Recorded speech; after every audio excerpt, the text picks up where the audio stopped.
There is a much bigger reward when you are obligated to do it and when you actually volunteer to do it. When you volunteer to do something you are not obligated, you're going to get a reward, but less than when you become obligated. Why is it? It should have been the other way around. It should have been the other way around. If I have to come to work, I work in a restaurant as a waiter, I have to get there at 3 until 11. I must come every day. I get paid by the hour. If I don't come once or twice, I get fired. So I don't come because I love my boss or I love the job. It's my obligation, I have to do it. And I get paid. If someone doesn't have to come, his uncle owns a restaurant and today there's not enough waiters. And he heard his uncle say to his wife, wow, what are we going to do? We are short. And he said, I'm going to come and wait there from 3 to 11. He doesn't ask for money, he doesn't want anything. He kills himself and he works and he cleans. Who does the uncle appreciate a lot more? The waiter that works for him every day, or this nephew that came and volunteered and did it without asking anything in return? Who does the uncle wants to benefit more? The waiter that works every day for years, or this volunteer kid? Who? The answer is obvious. Someone who doesn't owe you in rent to do something for you, you have a lot more gratitude to him than someone that you hired to do something for you, right? But not in the Torah.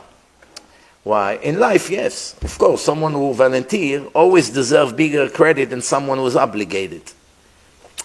But the Torah is the other way around. Because someone that volunteer has small resistance. Because he's not obligated, he doesn't have Yetzer Hara. Someone that is obligated, the Satan is holding him, choking him, fighting him, pushing him away. It's an obstacle every second of his mitzvah. While he's committing the mitzvah, the Satan distracts him non-stop. This one, this problem, that. Why? Because you get a huge reward for that mitzvah, the Satan has everything he can do to prevent you from doing it. When you are not obligated, there's no Yetzer Hara. It's easy. That's why the Goyim, I can tell you from experience of many years, they are very generous giving donations until they become Jewish. Why? Because a Goy is not obligated to give donation.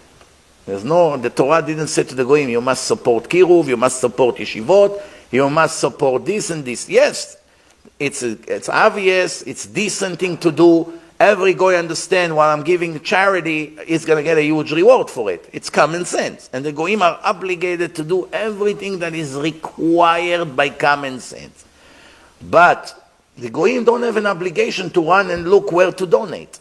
If they happen to see a poor person with no food, they're going to give him food, obviously. But if they don't see that person, they don't have to run and see where can I do mitzvot by donating money. If they'll do it, they'll get the reward.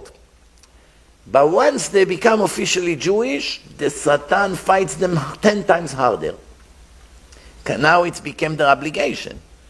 They cannot ignore other Jews that are not Shomer Shabbat. It's their obligation to save them.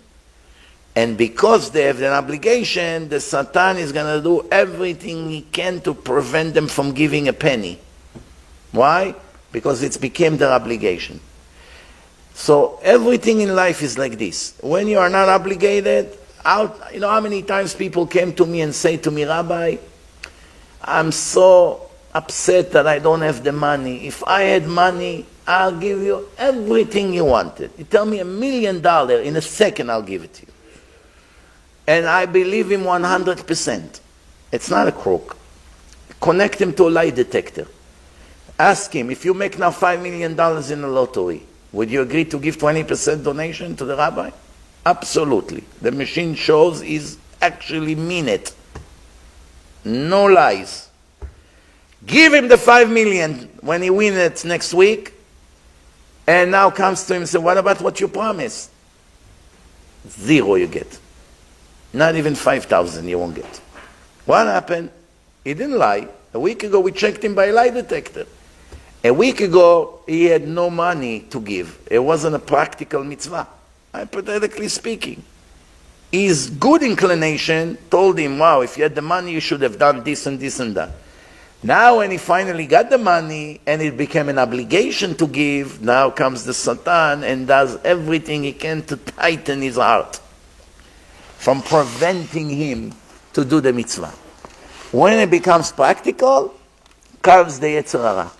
When there's no Yetzer Hara, you think, oh, if I had the money that this billionaire had, you know how much I would do so much more than him? I would give here and I support them and I will help them and I will help them. How can it be he's not running to offer help? You are 100% right, because right now you don't have the test. So you see it with clear eyes because you don't have resistance. He is choked right now. The Satan is occupying every inch of him. This is the secret of life.